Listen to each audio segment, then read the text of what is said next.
And-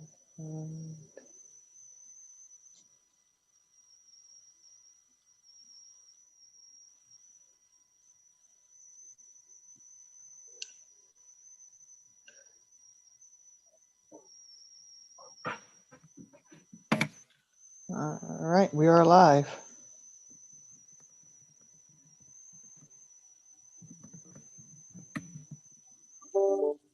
Hey, Carl, so do you have a direct flight down to, are you flying into Memphis or Nashville?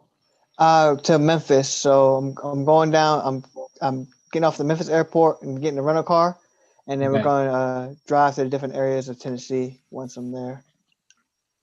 Hey, you're going straight to Martin on Sunday or? Yeah. So Sunday we're going to start in Martin, and then do Martin to Paris Monday and Tuesday. Then we'll check out the hotel on Wednesday, and then go to Trenton, and then get another hotel to get to the other locations. You'll have about a 2.5 hour drive from Memphis to Martin. Okay. An easy drive, Straight shot. Okay. but Route 40, which you'll be taking from Memphis to Jackson, and then you'll head north up to Martin. It's heavily patrolled, so if you've got a heavy foot, be really careful. They're really careful. A lot of staff have gotten ticketed there, including me. So, Noted. All right. so I changed mine. what's that? Is that Randy? Yeah, just make sure you set your cruise control. And 70 is the speed limit, so you can do up to 75 comfortably. But yeah, they're everywhere. Okay. Yeah, especially coming right out of Memphis for about probably 20 miles coming out of Memphis. Just be very careful. Okay. There's an old adage, depending on which trooper you talk to, they'll tell you 9 you're fine, 10 you're mine, or sometimes 10 you're fine, 11 you'll mine. So you've got a mile per hour there to play with, but yeah, you better watch yourself. I'm going light on the gas. All right, I ain't trying to get no Tennessee ticket troubles.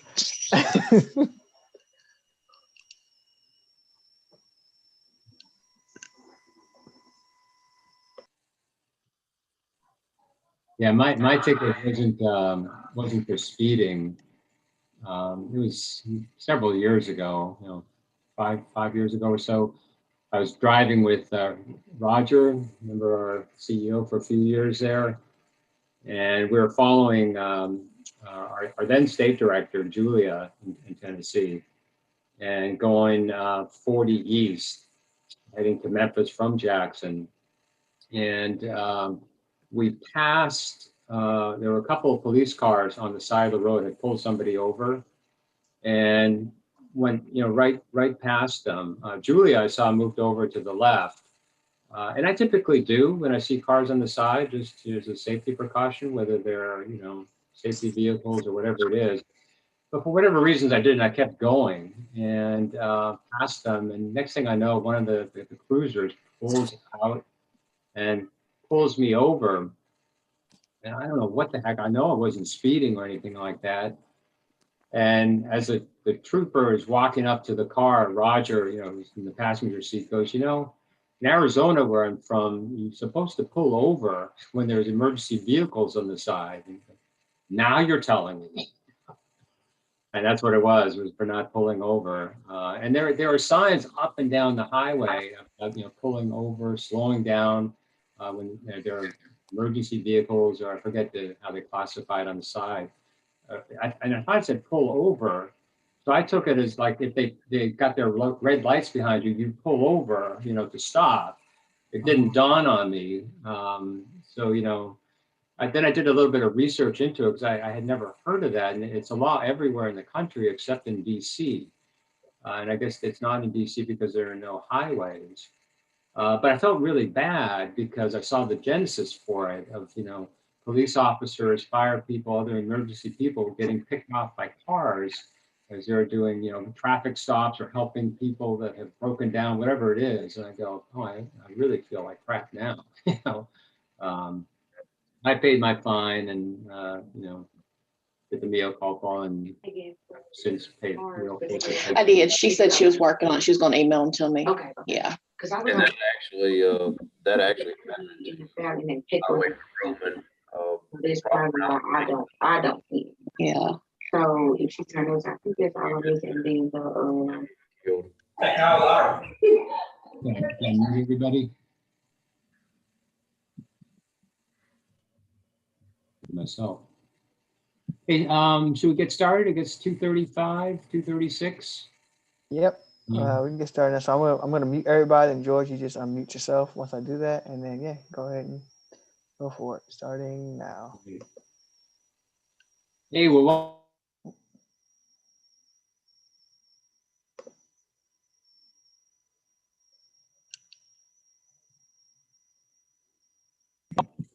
All right, let's try that again. You probably like me better the other way, but okay. So welcome to Town Hall, March 19th version. I will be hosting / facilitating today. Alan is probably right now in Ithaca touring a hotel with Roy and Rich. And I'll talk a little bit about that later. But it's Ithaca, it's still a little bit chilly. They heard that the pool was open, so they're up there trying to do the polar bear dive. Wish them luck. In a little bit, we'll flash the screen to them and see them tossing a beach ball around the pool at the hotel. So what you see in my background right now, and lovely large screen here, that's Myrtos Beach on Kefalonia, which is an island in the Ionian Sea in Greece. It's up in kind of the northwest part of Greece, just off the coast of Italy. It's a beautiful beach, considered one of the top beaches in the world from all the internet polls and such. I've been there. This is the island that my mom was born and raised on before she went to Canada. I lived there for a year when I was 5. Actually went to kindergarten there, and then went back to Montreal from there, and the rest is history. But it is a magnificent beach. It's a pebble beach, which is not particularly to my liking. I kind of like the sand beaches, but the water is stunning, and you can swim into caves, and it's just really beautiful. If you ever have a chance to go to Greece, really recommend it. It's my favorite place in the world to travel. It's not just because I'm Greek and have family there and all, but it's just, people are wonderful. The food's great. It's just really relaxing, and it's really cheap when you get there. I mean, it is really cheap. So, especially now, as Greece still continues to recover economically. So that's the background. So we will start today, and we'll be hearing from a number of folks during the course of the day, and I've got a couple of items I'd like to share. But we'll start, as always, with kind of the COVID updates, which Precious graciously sent over the latest statistics, and I'll kind of highlight some of them. In terms of people that we support that are COVID positive right now, there's only one, gratefully, and it's one person who's in DC. Unfortunately, I think that person is still in ICU, and hopefully that they will recover and be well. So one person that we support positive for COVID right now. In terms of staff, we have 3 staff members who are positive. They're all in DC. That's an increase of 1 from last week. So of course, wishing them all a speedy and full recovery and no lasting symptoms. Vaccines continue to be administered, throughout all the states. Right now, in terms of the persons we support, we have 204 persons that we support that have been vaccinated. That's up 35 from last week. And leading the pack, Tennessee, with 88 people total, 88 people that we support have been vaccinated in Tennessee. And right behind them is DC with 62, 18 in New York, 3 in Delaware, and 33 in Virginia. So it's great to see those numbers continuing to go up. With respect to staff, we have a total of 102 staff that have been vaccinated to this point. That's up by 8 from last week. And as we look at the numbers, it seems like Virginia is leading the pack with 35 staff that have been vaccinated. I know they've had a couple of clinics for staff vaccinations, and I think are in the process of coordinating a third clinic. And DC, we have 30 staff who have been vaccinated, up 5 from last week. So the numbers continue to go up. Again, we encourage staff to get vaccinated. We're by no means mandating that. We're encouraging people to become educated about the various vaccines, to talk with your healthcare provider, your physicians, and make the best informed decision for you. But really do encourage people to receive the vaccine. I did so back in January, when organizations such as St. John's became eligible in the District of Columbia. Whether or not you live in the district, I live in Virginia. It is open to everyone. I promptly scheduled an appointment, and I wasn't certain I wanted to go through with it, but I recognized we had the opportunity. I scheduled it 5 days out, figured it'd give me time to sort through it. And I was kind of waiting till like May or June and waiting till we had a little bit more long-term data. But I went ahead with it, and then I had some anxiety around it without a doubt. But everything went fine, smoothly. I had no side effects from it. I got my second one 28 days later. And I have to tell you that every day I just feel more confident as I'm out there. People ask if anything has changed as a result of the vaccine. And the only thing I can say is that I've gone from wearing 1 mask to 2. I still take all the precautions. I carry hand sanitizer with me. I use that multiple times when I'm out and about, grocery shopping or whatever it is. And really my social life now seems to be grocery shopping and medical appointments, all on Saturdays or Fridays. But I do feel more confident, more comfortable. I still take all the precautions because I certainly don't want to bring it home to my wife. I guess there's always still a chance that you can contract the virus even if you've been vaccinated. But I do feel so much better about it. And a lot of the stress dreams I've had around COVID are starting to go away. I'm starting to have more typical dreams now that aren't COVID related. And it's really nice not to wake up in a cold sweat anymore. So I appreciate that. And again, encourage everyone, talk with your healthcare provider, make a good informed decision, for yourself. And again, we encourage people to get the vaccine.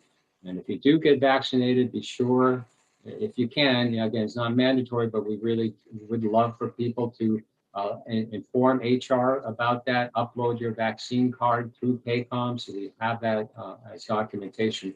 The numbers I just read in terms of staff that have been vaccinated are just the self-reporting from staff themselves. I'm sure there've been a lot more people. So I did that. It's really easy. You can reach out to your HR rep and they can walk you through the process if you'd like to. So if we could, again, reflecting back to the people who are COVID positive right now, people who are hospitalized, people throughout the world, not just St. John's, who are struggling with this virus, other illnesses and health issues. If we could just take a moment of silence for everyone and keep them in our thoughts.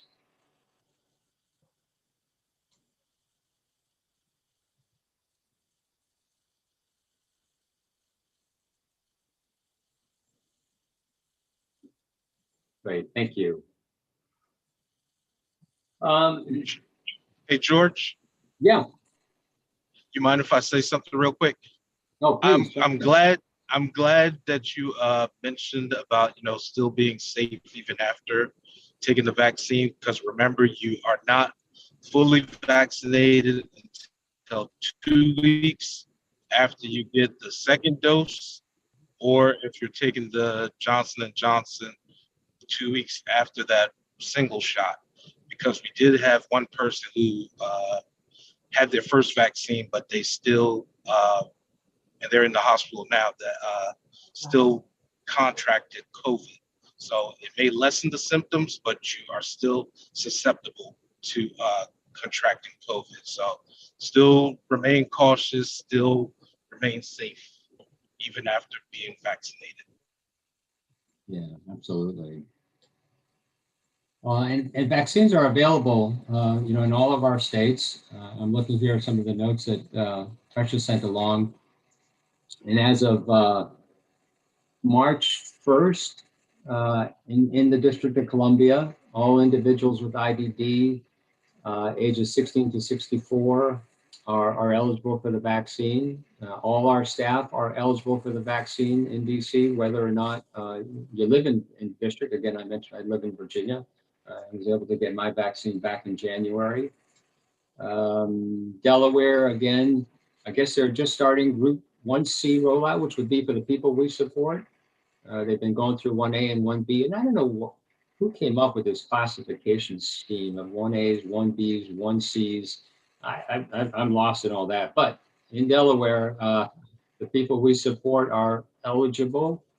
In Delaware, residents age 65 and up. Hey, Precious, can our staff get vaccinated in Delaware now? You know? Yes, they've been sending out weekly QR codes, and Kathy and Laura have been sharing all that information out regarding staff ability to do so. That's the reason why some of our numbers have went up in vaccination in Delaware. So right now, everybody has an opportunity to get something. Great. And I see in New York, of course, this has been for a while by, individuals that we serve up there are eligible. All our staff are eligible. I think all these websites have been posted in the past. I don't know if we need to post them again. But, you can, in New York, it's the Tompkins County, newyork.gov/health/COVID-19 vaccine. If you do some web searches, I'm sure they'll come up. There's a similar address in Tennessee. And again, staff and individuals we support are eligible there, as in Virginia as well. In Virginia, you can register at the vaccinate.virginia.gov site.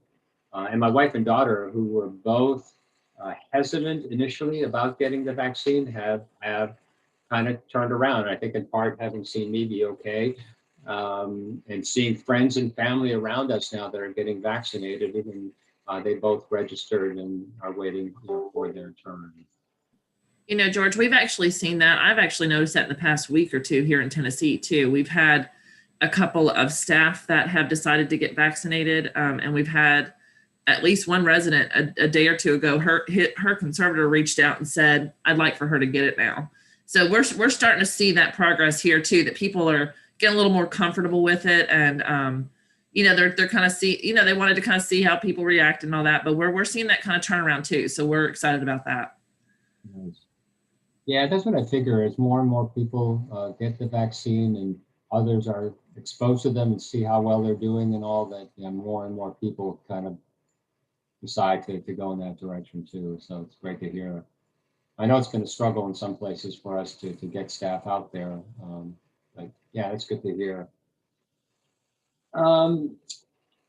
Okay, on COVID vaccines and all, anything else you would like to add about that? All right, so we have a special guest today, Elizabeth Trimmer, Liz, with Cigna Dental in particular. She's going to do a little presentation today as part of the HR update. And Ro, Gloria, I don't know if you all wanted to go first or just go right into Liz. Should I go ahead and start? I know there's a document you wanted me to share, and I'll do that. Shall we go with Liz? Oh, sure. Hi, my name is Liz Trimmer from Cigna. You have your dental coverage with us, and we're so happy that we are together and that I'm able to present. A couple of things I just wanted to talk about before we were just on, and I was just chatting initially.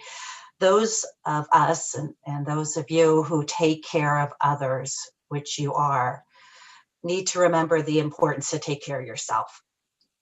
And one of that includes your mouth, which is so huge in your overall health.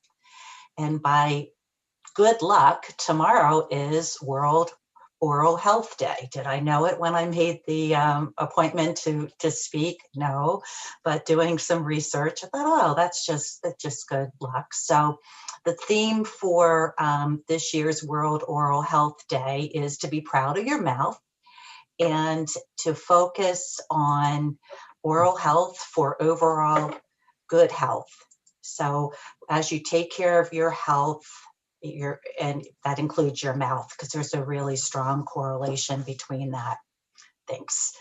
And it's really, really important that you get your preventive exams every 6 months.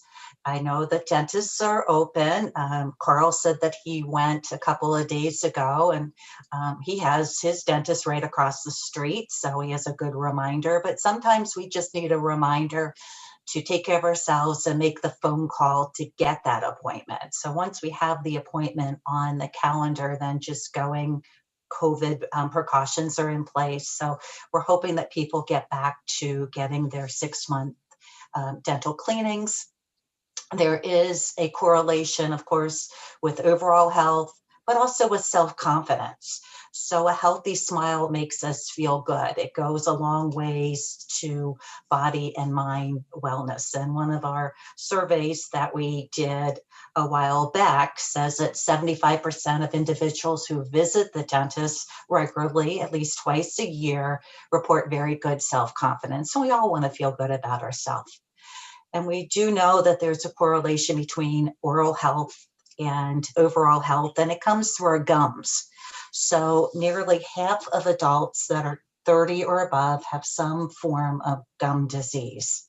And when you have gum disease, it makes it easy or likely for you to, or more likely for you to develop complications with your heart disease or diabetes. So that's another reason to make sure you get into the dentist to take care of yourself. We do have a program that is Cigna Dental Oral Health Integration Program, which it is a program that will provide extra care for employees who are under the dental plan who are going through certain medical conditions. There's a qualifying process just to have a letter from a doctor, but these conditions that we're talking about where it's important for you to have your gums looked at more regularly are heart disease, stroke, diabetes, maternity, chronic kidney disease, organ transplants, and head and neck cancer radiation. So if you have any of those medical conditions, please let us know and we can tell you the process for getting into this program and being eligible for more care than you normally would get if you weren't under these conditions. Cigna Resources, the one thing to remember, we are open all the time. I mean, 24/7, 365 days a year. And while we have great digital resources, the old-fashioned way is to pick up the phone and talk to us. You know, if you're looking for a provider that participates with your plan, be it a PPO or you need a dental HMO provider. If you're looking for information on what your benefits cost, if you've met your deductible, what would be your expense? You can certainly call us or you can go on our digital tools.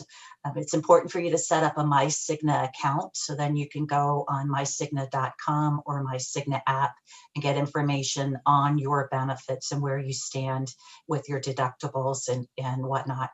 And also there's a feature based on the procedure and what dentist you go to is how much will be out of your pocket. So show me the math. Under the participating dentist directory, there's something called a Brighter Score feature where we have scores for affordability, professional history, cost, and ratings for the different procedures as well as patient experiences. So there's a lot of information that you can glean from our website about the dentist before you make your appointment. So it helps with, oh, do I feel comfortable with this person? Or maybe I'm a little afraid, which is certainly something that happens from time to time. But when you see more information on the website, it eases some of the concerns. And what I have on this sheet, which I have some videos that hopefully this will be somehow accessible to you.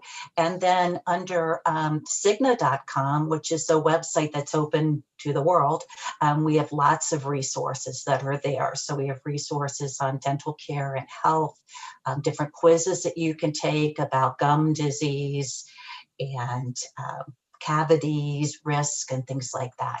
It goes into more detail about the dental oral health integration program that I mentioned, and then goes into more health with the correlation of a healthy smile with overall health. So those are embedded links on that document that you can check those out. And that's all I have. If you have any questions, or I can, entertain those. I'm not sure what the process is, but I appreciate the opportunity to speak with you. Lastly, please take care of yourself, because we appreciate all you're doing for everybody else. Thank you. Thank you, Liz. Any questions from anyone? And oral care is so important. I think a lot of folks who know me well know how vigilant I am about my oral care. I even carry a little portable toothbrush and toothpaste container everywhere I go. Make sure I brush after every meal. I'm pretty vigilant about it, and I need to be. I got terrified as a kid from some of my dental experiences, so I wanted to make sure I didn't relive those as an adult. And then 11 plus years ago, I had a head and neck cancer, and my mouth and gums and everything compromised through radiation. So oral care is again something that I'm pretty meticulous about. And it's easy to do, and I didn't realize that dentists screen for so much more than just your cavities and such. And so yeah, thank you for this.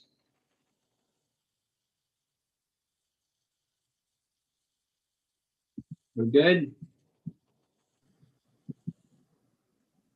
Ro, you wanna, Gloria, HR update? Yes, thank you so much, George, and thank you, Liz. Yeah, definitely we want to keep our pearls whiter, so it's good for our health. Thank you so much, and it was nice seeing you, Liz. We appreciate it. Team, let's talk about first. I just want to let everybody know that the Gallup survey, let's start with Gallup survey news. The survey is now closed. So lots of thank you to everyone who participated. We really appreciate the information that you provided us to improve and develop our systems, also procedures that will make our job so much easier in due time. We had a participant of 55% of our employees, and we're looking forward for a higher percentage for future surveys. So definitely, please, team, surveys are great methods to help employers to change for the better. So please, please, please don't shy away from letting your opinion count. So please participate in future surveys. The next step we're gonna do is meet with the Gallup team for our action plan, and you will definitely receive those communication concerning those plans. So thank everyone. We're at 55%. We're hoping for that number to be higher in the next survey. So just keep looking out. We have more surveys coming down the line. Next, I want to talk about training. Communication was sent out already to managers concerning any upcoming performance management training in Paycom. We're going to have a performance management training in which Gloria will facilitate that. She'll be conducting 2 training, one on April the 2nd, and the other will be on the 9th. So managers, please make sure you register for at least one of those trainings, and please do so as early as possible, because a lot of work was done for us to develop an electronic performance management system in Paycom, and it is definitely to make our system and this process much more efficient in the future. It is necessary, please, managers, you need to learn the system to maintain it correctly. So please accept the invitation that was sent out to you as soon as possible. I want to say a special thank you to Gloria and Tanya. Thank you very much. You all did a great job in putting this project together, and we're looking forward to see the results. So managers, please make sure you partake in that. Also, Gloria worked with the Tennessee team to develop a higher fare, which would be similar to job fair, but this is just a St. John's job fair. And this event will take place with candidates that currently enroll at universities in the state of Tennessee. the high fair, it's going to be a virtual event, and it is expected to be on April the 6th from 8:30 p.m. So please look out for those communications. We're going to have bigger recruiting development plans for each state in the future.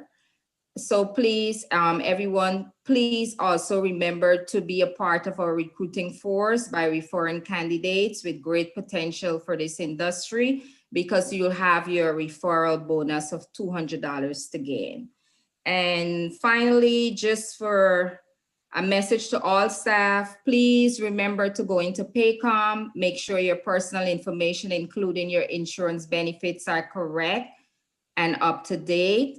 I would like staff to do this task at least once every month so that HR would be able to maintain the system correctly. If there's any discrepancy with your insurance plan, please report it to your office manager immediately. Please also check your pay stubs accuracy. It's very important. If you see there's any discrepancy, that you can inform us, that we can update the system. We want to do things within a timely manner, and we depend on you to help us with that. So please remember also your dependents, your beneficiary, keep those information current in Paycom system.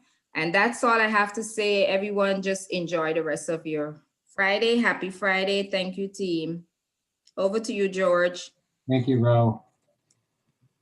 So I mentioned earlier at the start that Alan, Rich, and Roy were touring a hotel in Ithaca, New York, and they are.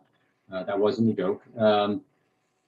As you know, in Ithaca, we provide services for people experiencing homelessness. We operate a shelter that has a limited number of beds in there. I think there may be, Chris or Billy Joe can correct me, but I think there's maybe 15 beds for the shelter. We also have some, longer term, although temporary, transitional housing there as well. And on any given night, I think the average is about 80 people for whom we provide shelter, and that goes up over 100 during the cold winter months. So what we do is we contract with local hotels to provide beds for people overnight and such, and also with some of the local churches. We also have a food pantry there and kind of a drop-in center, the Friendship Center, as we call it, for people to be able to come off the street during the day. So this hotel, we've been looking at other buildings, but this hotel came up recently. It's the Fairfield by Marriott. The owners are looking to sell it or get into some type of lease arrangement with an organization. And we're looking at that as a possible place for shelter services.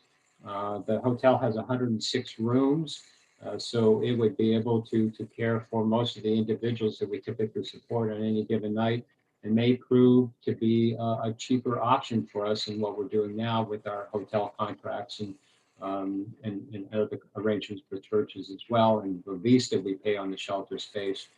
But it also has potential for being a site for other services as well, because the needs in the Ithaca area, as throughout the country, for mental health services, for people with substance abuse issues, people that need temporary or transitional housing after coming out of drug rehabilitation, and even elder care services. The needs are pretty extensive throughout that community, as they are in all the communities where we provide services. So we're looking at that hotel as a possible site for that, driven by the idea that we perhaps provide better quality of care. We could bring in counseling services, case management services, a lot of things that we can't do right now, that would afford us the space, the facilities to do that. It's all very preliminary. I'm not sure that this is going to go anywhere, but I've been doing some work around that to understand what the costs would be and what the possibilities are. But also really preliminary. Roy and Rich have seen that hotel before. Alan wanted to go see it in person to get a better feel for the potentials for that. So that's what that is, and we'll see how that evolves over time. So I want to turn to our friends in Ithaca, and Billy Joe, even though I know you're in Florida, still part of the Ithaca team, or Chris, I don't know if you're on here, if someone would like to give an update from Ithaca Life.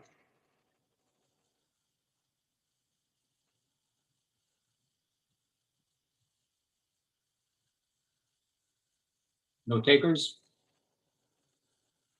Okay, we'll move on. Last night, we had a meeting of our Board of Trustees, and the Board of Trustees is the governing body for St. John's, and it's made up of, I think it's 12 or 13 members, I lose count. They're volunteers. They're wonderful people that give of their time, their energy, their money. They donate to St. John's. We've had one board member that provided donations money to help some of our staff who passed away due to COVID, to help give money to the families in that case. They're wonderful people, very bright people, committed and dedicated. Not a lot of us have an opportunity to interact with them, but they're there. They so appreciate the work that staff do. They have the best interests of the people that we're supporting at heart, and trying to bring all the resources that they have to bear to help us with furthering our mission and becoming more and more stable as an organization financially and otherwise. We had a wonderful meeting last night, with half the meeting focused on presentation by the Philanthropy Fundraising of North America, PFNA, who worked with us, a number of us across all the states back in January, was something that we've heard before in the town hall called the New Ambition. It was really an effort geared to helping us define who we are as an organization, what we stand for in terms of our values, what we're looking to accomplish. What are the problems that we're trying to address in society?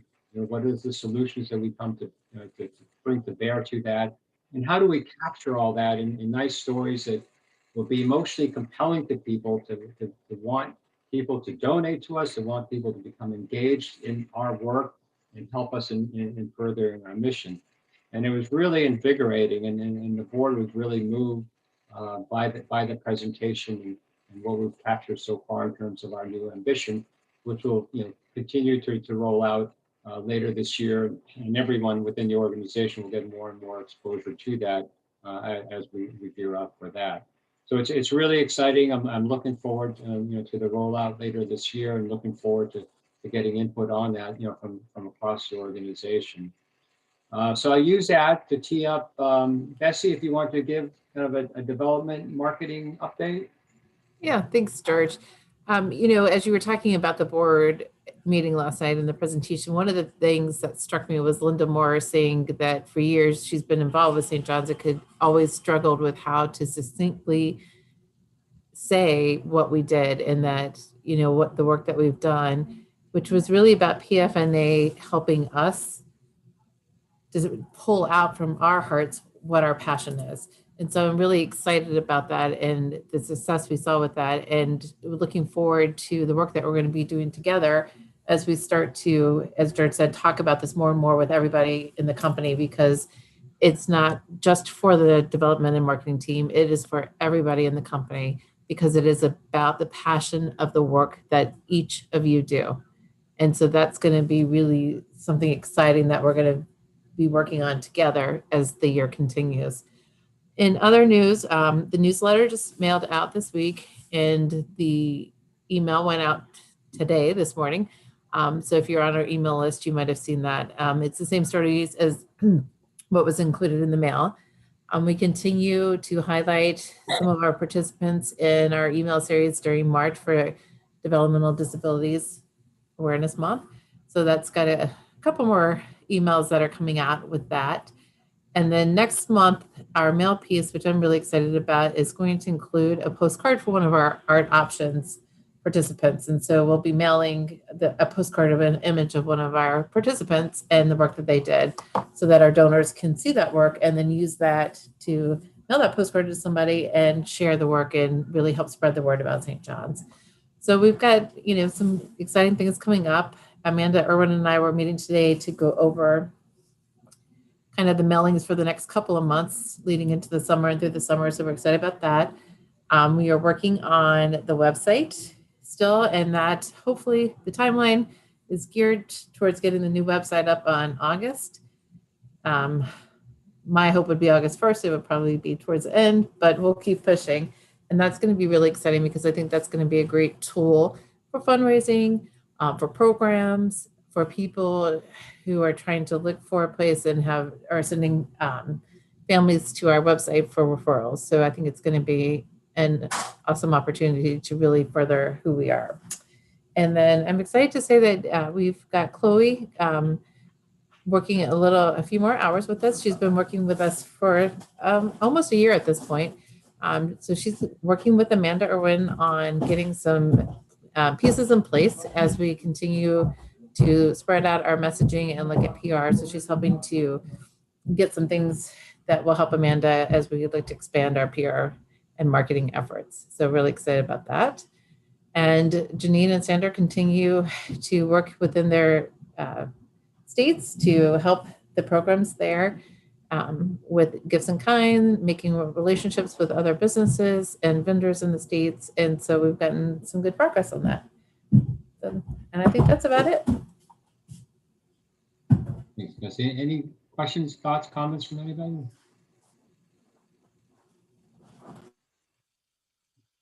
Right, thank you, Bessie. Let me tee up Brittany and anyone else from DC for an update there. Just a little bit of good news. As you know, it was the summer of 2019 that we were awarded a contract through the Community Partnership for the Prevention of Homelessness to provide housing first services, helping young people ages 18 to 24 secure housing in the District of Columbia.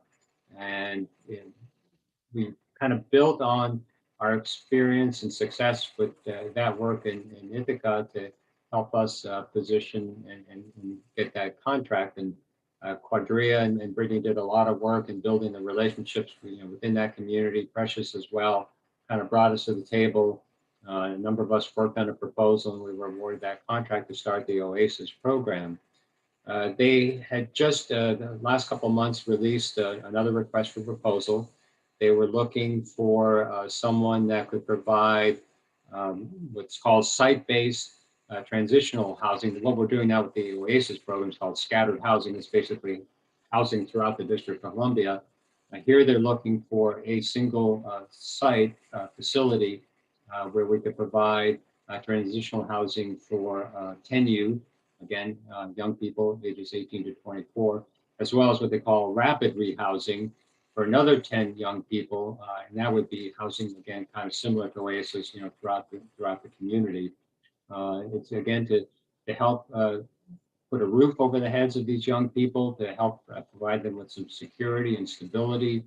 There are ancillary services that we can provide around that. It's not a prerequisite for being in the program, to help them in any way possible with other life goals, be it employment, be it with different challenges they're facing with respect to substances or other issues that they're confronting in their life, but to help them have a good, quality of life, to live their best life possible.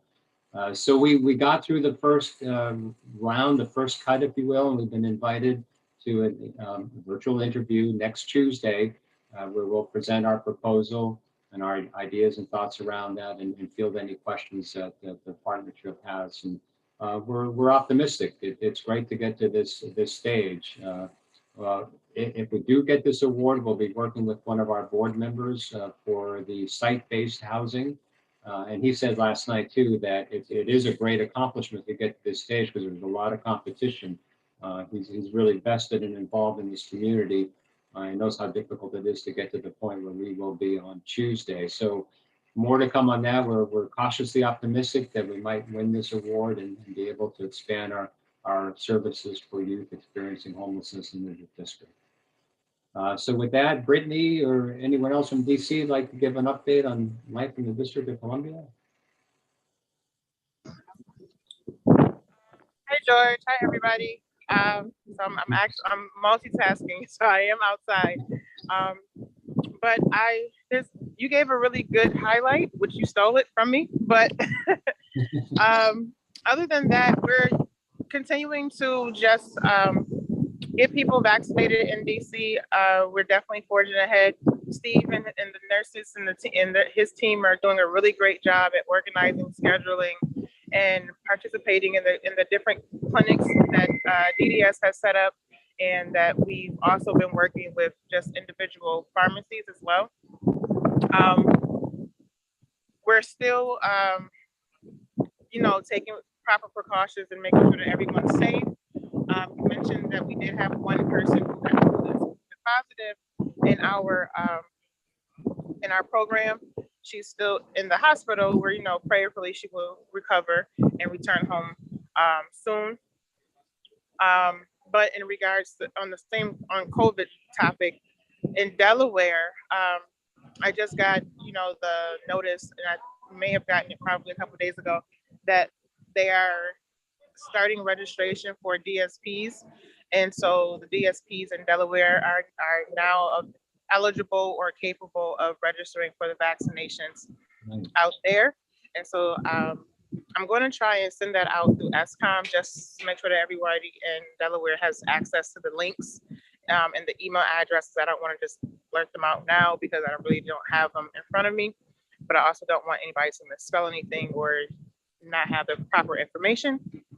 And then lastly, we are still moving ahead with our activity schedules. And I got an update from Kim just recently, and there's a lot more activities than I thought there were. So I'm excited. And we kind of just made a really quick executive decision yesterday to go ahead and put things in place to offer that to other providers. And so that should happen like around May, though, not this month or next month, but we'll definitely should have things in place to offer that up to other providers and, get their take. Not sure, if it's going to be a price point for it yet, if, how that is going to come about, but that's on the, the forefront for DC and Delaware. Thank you, Brittany. Anyone else from DC or Delaware would like to add anything?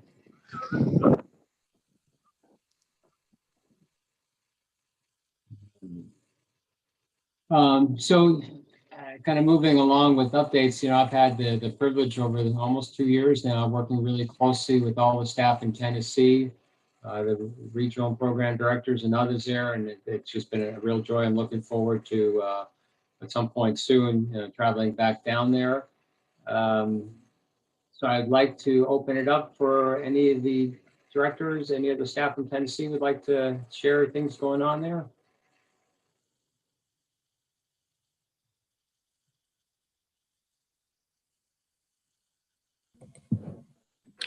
I'll ad lib a little bit here, George, just to fill the silence. We just concluded ECF audit, which we made reference to last meeting. We're heading into our DIDDQA audit this coming Monday, which seems like we're having an audit every other day anymore. We're moving forward with the shift accreditation, as many other locations will be as well. We're also exploring the opportunity to move into an employment technology grant and looking at piloting that here in the immediate future as well. So we've got those things going on. We're still trying to educate and ensure that all the individuals and staff are doing PPEs and educate on vaccinations, things of that nature as well. We're moving forward with getting all of our technology kind of streamlined. Carl will be coming down, as we talked about a little earlier, to help kind of get everything on track and get everything a little bit more streamlined as far as our technology operations go. So again, a lot of just a status quo that a lot of states and a lot of offices are dealing with day in and day out. We still are trying to work with our HR department on addressing vacancies, staffing issues that we are experiencing to get some vacancies filled. And hopefully we'll see some good things come from those endeavors that are being put forth in that regard. But outside of that, normal operations and just trying to keep everybody upright and healthy. Thank you, Dwayne. I'll say a brief couple of words. I'll echo everything that Dwayne just said. But also, it seems like we've really started going on a fast track towards technology in the state. I mean, the past couple of weeks, it seems to be like zooming. We've got the SHIFT project, the pilot project going on that 30 of us in Tennessee are, that I keep updating each week. going through the coursework to get accredited for the shift accreditation. We've got multiple people within that group of 30 that's going through this pilot project with us. We've got multiple people that have finished the classes. So kudos to all of those people who have just got on their coursework and gotten it done. There are several of us, like myself, I've finished some classes, but I am not 100% finished, but we've got several people that have just really just flown through them and passed the final exam and everything. So that project is going well. So good luck to those other states that are about to go through it too. It's definitely doable, and we're getting a good fast pace going with that project. Like Dwayne said, we're fixing to go into another pilot project for pre-employment with enabling technology. So we don't know a whole lot of exacts on that yet, but we are gonna submit our application and numbers next week for that pilot project. Carl's coming. Ryan's been doing a lot of things with all the computers and all the locations to get them kind of up to speed because several of them have been lagging recently as far as getting the most up-to-date things that we need. So Ryan and Carl have been the bomb on working on that stuff.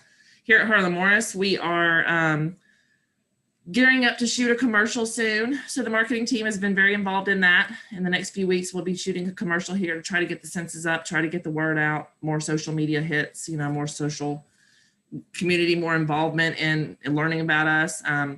We're remodeling a couple rooms, making some model rooms, which we're going to put technology in. Carl's already ordered some technology, some Echo shows and things to put in those model rooms. So I'm very, very excited about that for when they come in. And then when Carl's here next week, he will hook those up in our rooms and see how that goes. So next Friday, I'll have an update on some technology. So we're bringing, it just really seems like Tennessee is just really starting to really just move really fast forward in the technology. The past couple of weeks has just been really fast speed. So exciting things going on here. Amanda, you got to tell people about the Teapot Festival. So the Teapot Festival, yeah, I just learned is yesterday. We thought it was canceled, but it's not. And every year the residents typically ride in the Teapot Parade. There's usually 2,000 or 3,000 people that line the streets of Trenton, which we're a small town. 2,000 or 3,000 doesn't sound like a lot, but it is for a tiny town. Line the streets, and we typically have a float that goes through the parade. So today and yesterday, I've been scrambling on how we're going to get a float made. Because we didn't have the parade last year, and so we didn't have a float last year. So yeah, so we're that's May 1st, so that's not long, 6 weeks less than. So yeah, we hope to be a part of the Teapot Festival parade and to get some visibility in that too. But Teapot Festival is because we're known as the teapot capital of the world. If you don't believe us, the giant water tower behind Harlan Morris says it on it. And then we have a teapot museum at the police department that's open 24 hours, protected by the policemen. It's pretty impressive. George and Precious have been to the teapot museum. It's pretty impressive. Some beautiful teapots in there, but that's what we're known for in this tiny town is teapots. So yeah, we're looking forward to it. So look for some updates and some future pictures of us riding along in that parade and just got to get to work on building a float because we have nothing right now. So I just learned yesterday that they're moving forward with the parade. So anyway, it'll go good. We'll be in it. So we'll keep you updated on all that. Amanda, Sandra's back on Tuesday. Get her working on that. I will get her building that float. And Carl's going to be down there. He's good with a hammer. Carl is it sounds like everything that we've got planned for Carl to do while he's here, he might just want to set up an apartment. I don't know. We've got him going from place to place to place, every day his days are. You've got some open rooms at Harlan Morris. I sure do. I will give him the biggest suite too. And we'll feed him. He can eat the dining room. So yeah. That's great. Thank you. You're welcome.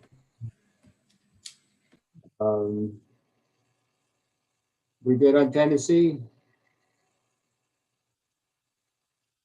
So kind of let's continue on with the technology theme. And one of the other topics that was talked about at the Board of Trustees meeting last night was VoiceIt. And I think most everyone on this town hall now is familiar with VoiceIt. And promise it holds for so many people that we support. And there was just such a heartfelt, I guess, recognition or whatever for this by board members. I mean, this is what really resonates with them when they see something like that that can make such a difference in a person's life.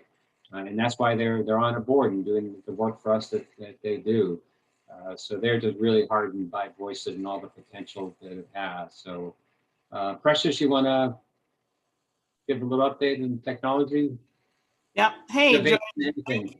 thank you so much. You know what just warms my heart is I'm hearing, like last year, maybe 2 years ago, if we would have been having town hall, if we would have been even using technology, I wouldn't have heard all of the different pieces of technology coming out of every single department. So I'm really feeling pumped up right about now. HR department, is all about Paycom. Our whole thing was about, using technology. We're training folks with technology. Finance, they got shined up a bit with their technology. People we support have access to technology. Calls now building floats. I'm just really super excited about where we're going, how far we've come, and to see it being braided into our culture and, and really showing the outside, our DNA, that this is what it's all about. And so if we're all about it, why not be accredited? This is like putting a seal on it, right?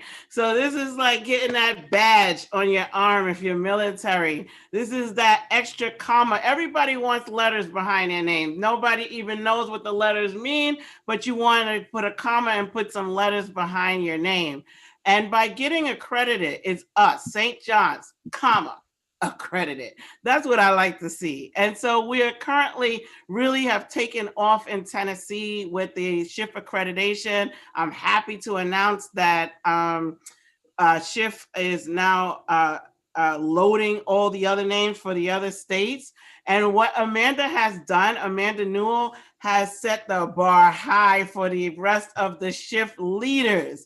So if you are thinking about coming in and sloth-like way, not gonna happen, because Amanda has set the stage for you. So all those who volunteered or voluntold, whichever way you like to view it, to be a SCHIF leader, the challenge is there. This also allows for members of the leadership team to also jump right in. We're waiting for you. You have a spot. Trust me, I have the spreadsheets. You have a spot. And so, you will be engaged in this just as well. So this is super exciting. So remember, our goal is to have this all completed by June 30th, which is our July 1 in our mind, to say, that hashtag St. John's Make Shift happen, so we're doing it right now and we look forward to that success, and all of you are involved in that.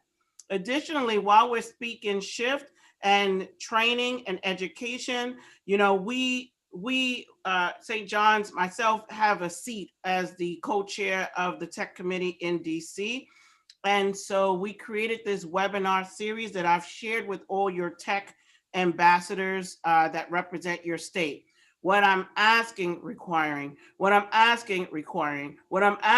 to do is to sign up for those webinar series, because it gives you insight information. There's no test involved. You don't even have to raise your hand or really actively participate. It's just receiving information. This information are from experts all around the world who are coming to share resources in enabling technology. And I will also share it with home office and members of the leadership team to participate. It's free.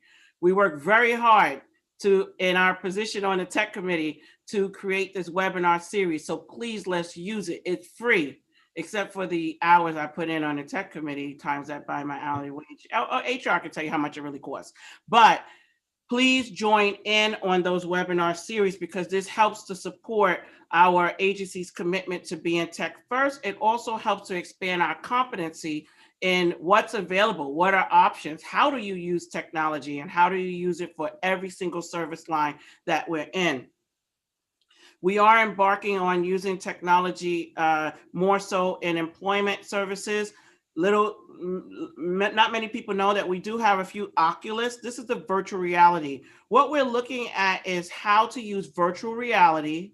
That means going somewhere without going somewhere. You know, that back in the day, that would have been really been a mental health diagnosis, but now it really is real. Technology can take you somewhere that you're not really there, and using that to help people gain skills and training for employment. Great.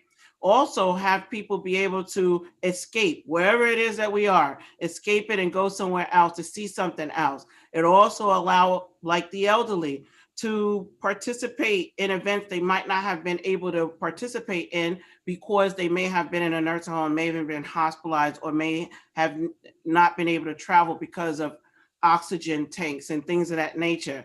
By using virtual reality, we're going to bring people back together. We're going to bring families together. And then finally, Voice It. Voice It is really doing some big things for people in their life. Like you've already heard, it's a game changer, not just for the people who are using it, but for their families and circles of support. And for us here at St. John's, we all work with people who are maybe difficult to understand. And we think about like, okay, I understand them because I've been working with them for many years. What happens when I'm not there to be the one to understand them? Does that mean that their needs don't get met? Now we can say, no, their needs get met because they're using an application or technology to help communicate that. And I want to thank the marketing team and Amanda for putting out such a great product. The video, which I think is being edited. We got a chance to see it last night during the board meeting that George spoke of, but we also got a chance on the tech committee to see it as well. In addition, yesterday, it was yesterday, right? Yeah, today is Friday. Okay, that's how my week has been going. Yesterday, we did a presentation with Voice It to DC, the District of Columbia. I was going to say DC State, it's not a state yet, number 51, soon to come. So we did a presentation with the District of Columbia with Voice It, and they were super pleased at how we represented ourselves, but how we represented them and how we represented the unity between us both. And it looks like it's going to be a go. And I'm super excited about that because that means more people will have opportunities to engage in this wonderful game-changing app. And we used the video that Amanda produced, and she was calling me all immediately after it. This is a Irwinada production. I just want to make sure we're clear. This is not just a simple video. This is called Irwinada Productions. This is the internal production team at St. John's, aka Amanda Irwin. So she did the video. She was calling me saying, how did it go? Did it go fine? It went fantastic. And so I want to thank her for that. And then additionally, we did Advocates for All. So as soon as that goes out, Alan interviewed the co-founding member of Voice It and our local success implementation specialist. I think that's her title. Here locally, she's in Virginia. For Advocates for All, it will go on our Facebook page, but I think it will also include some additional footage from all of the takes we did with the featured person here in DC. More videos to come though, because we're collecting videos and Voice It is using those videos to help people. I think my most exciting, I'll end with this, my most exciting thing I'm thinking about is someone we support in Virginia who speaks very softly, but also speaks her native tongue is Vietnamese. And not many people know, but I've been involved in a Vietnamese immersion program. And so I'm super excited and I've worked with this person one-on-one for a good 2 years. And so I'm super excited to think about the opportunity for her to finally be able to continue to use her native tongue, but for others to understand what she's been saying for all these years. And I can't wait to see that. That's a plug for next video, but think about that opportunity for someone we've been serving for a long time. I've been here, I'm going into my 19th year, and I've known her the whole time. So for someone of that, that with those needs, to have never been able to communicate in English, but understands English, now having an app that will be able to identify her needs once, and she doesn't have to learn another language. She could just keep doing what she's been doing. So I'll end there, and I want to thank everyone for your embracing of technology and all of the positive energy around that. Thank you. Thanks, Precious. Any questions, thoughts, comments from anyone? Just want to share a quick little story. I don't think I've shared this with the group before, but just the importance of communication like that, as Precious was mentioning, this young lady who speaks Vietnamese. Back in the 80s, when we had our school program, and we were a private special education school, had referrals from the DC public schools for students that they were unable to educate properly in the school system. We had a young girl, I think she was about 11 or 12, Maria, I always remember. She had been referred to us as the public schools were just unable to give her a free and appropriate public education. She came to us, had an individualized education program. We were trying our best to educate her, and it was a real struggle. And she just seemed to really not catch on to much of anything that we were trying to teach her. And I forget, I think she may have been diagnosed as having a significant moderate cognitive disability, difficult with speech, communicated very little. We then got a speech therapist, speech pathologist, Monica, I remember her well too, who came on and started working with this girl, around her speech. And Monica was from Peru. And what Monica discovered quickly was that this girl spoke Spanish fluently. She didn't understand a lick of English, couldn't really communicate that was the case. And we quickly learned that she had really no intellectual And disability. I don't know what's wrong with So through that, we were able to quickly get her back into the public schools with the proper support, and she flourished. We also, she had a cleft palate, and we got some foundation funding for her to have surgery to address that. And last we heard, she was just flourishing in the public schools. And she was in the special education track only because she didn't speak English, and no one could figure that out at that point. So it's just so critical. I will never forget that story. I want to double back to New York, because we're going to cut away to the pool, and we're going to see Rich and Roy and Alan tossing a beach ball through the pool at the Fairfield. Actually, we're not going to do that. I'd like to see that, but we're not going to see that. But Billy Joe, when I asked for an update from New York earlier, had someone knocking at her door, and she was away from the screen, and she's here now. So Billy Joe, take it away. Thank you so much. So sorry about that. It was like perfect timing, of course. So I did hear a little bit about what George was saying first. We are a very small shelter in Ithaca, New York. We can do 12 people in individual rooms, and then 8 people in a large open space. So that's about 20 people, except right now with COVID, our capacity is about half of that. So we're sheltering about 10 people in our building on any given night. Last night, our census was 110 people. So we have a lot of room that we would like to grow. We really find that people that are sheltered in our building get more services because staff are there 24/7.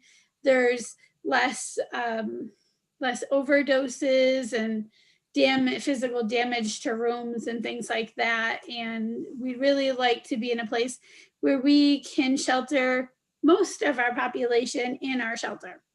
On top of our shelter, we also have 15 SRO rooms, and SROs are single room occupancy.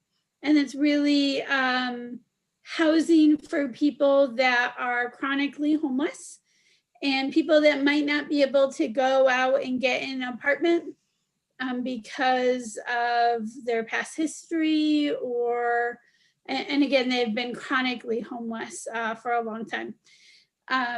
So that is really the housing solution of tomorrow, is really getting programs that will take people despite no credit scores or references or all the other barriers that our people face.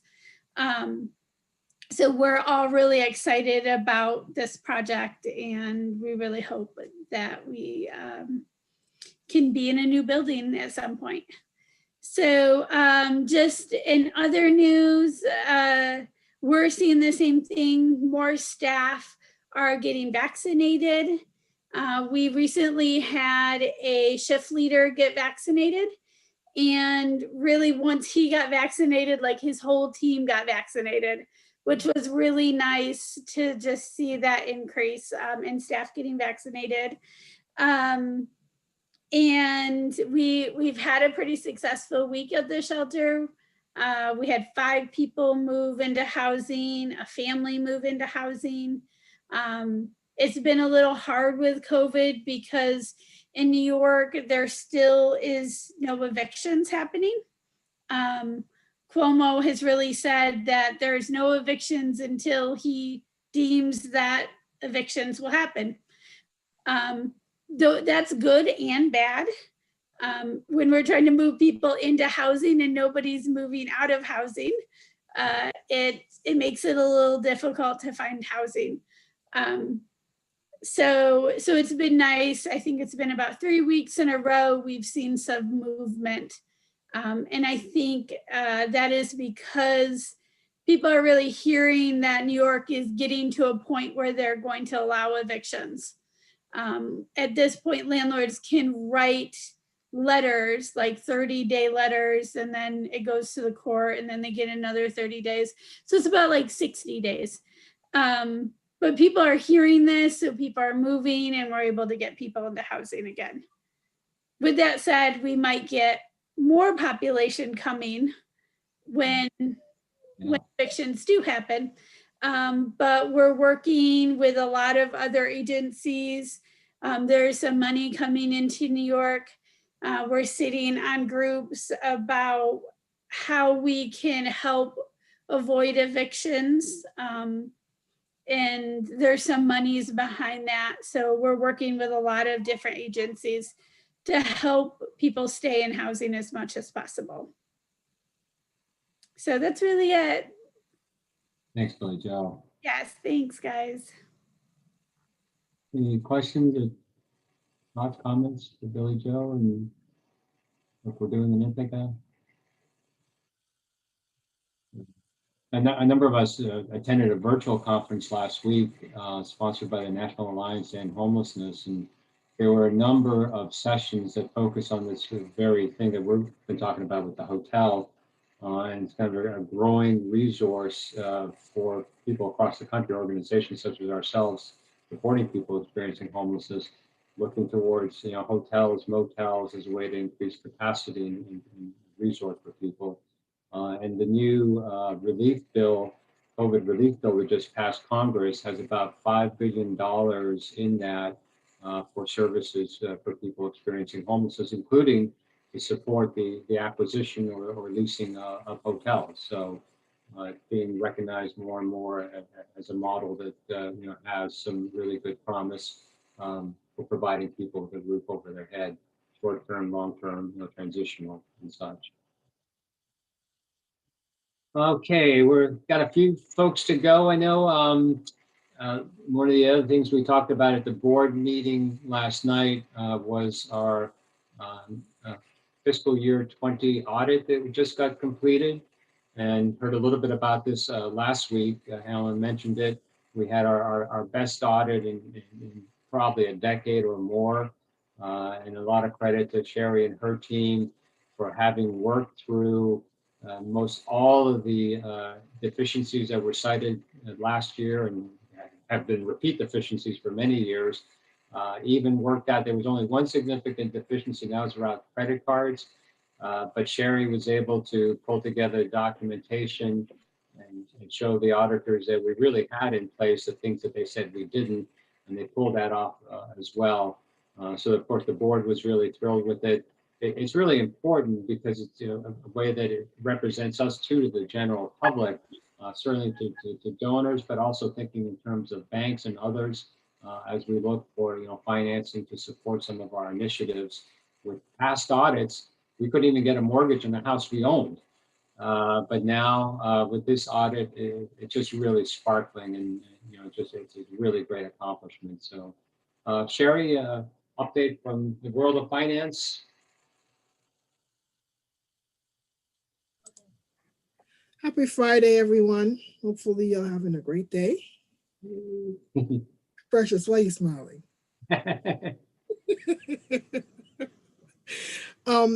Yes, so we had an our FY20 audit that went very well. So I want to thank the finance team that's on here, that's hearing that. I really appreciate all the hard work and all the calls that I've been placing every day in emails, frustrating my poor team, but they totally understand what we need to get done. So thanks for that. So it's great that looking back and just looking at all the deficiency and all the work that it took, and it's not an I thing, it's a team. And honestly, since COVID, I don't know what happened to St. John's, but we all a team, no matter if we're in Tennessee or Delaware. But honestly, COVID has brought us way closer than I've ever seen. And we sit in a building, see each other's face every day. But I just feel like COVID has just brought us so much closer than we've seen each other every day. So I want to mention that as well. Not a lot to say about our finance team because it's not a program, but we still continue to look at our revenue and our expenses, and also excited. Had a meeting this morning with Markham about our SAGE implementation. So we're at the final piece. And as of next week, I'll have a call with them for at least 5 minutes every day, just to give me status of where they at, because honestly, we want to get this done at least 95% next week. So that's where we are with our finance update. And if you need us, just email or call us, and we could meet you somewhere if you want to give us some money, because we like that, or want to discuss something that involves something free. Excellent. Thank you, Sherry. It is kind of fascinating how COVID, which has really separated us all physically, has really brought us together in ways that I think have really strengthened so many relationships and teamwork and such, and it's been great to see. So last but not least, the Commonwealth of Virginia, my home state, and I've had the privilege recently of working more closely with Kwaku. Got all sorts of licensure and quality reviews coming up, so we're spending a good bit of time strategizing and getting ready for those. So Kwaku, what's happening in the Commonwealth? A lot of what everyone was talking about. I will share with everybody that people don't know. You see George this way. He seems very calm, very mild-mannered. We had a situation this week, and I was telling George, hey, this situation could go the other way. He's like, don't worry, man. I got you. I got your back. I'll be there. I was like, George, are you serious? He's like, yeah. So I was like, all right, wow, George is ready to go in case it goes the other way. So, but you see people, but just to echo, everyone is working closely together just to make as many things happen for everybody we support, staff and the people we support, to everybody hopefully live their best life. So there's a lot that goes on behind the scene, but it takes everybody collectively to get it done. Thank you, Kwaku. I hope I haven't forgotten anybody we usually get updates from, but want to open it up to anybody that has anything that they'd like to add, comments, thoughts, ideas, questions, suggestions, critiques, recommendations, opinions, facts, alternative facts? We're good? All right, everyone, thank you again. Always love these town halls. I appreciate everyone hanging in there with us. Hope everyone has a great weekend. Thank you to everyone who is going on shift and spending time on shift this weekend for supporting all the individuals that trust us to provide them proper care and services. Really do appreciate it, and everyone have as great a weekend as possible. And talk next week. Take care, everybody. Have a good one. Thank you. Bye. Peace, everybody.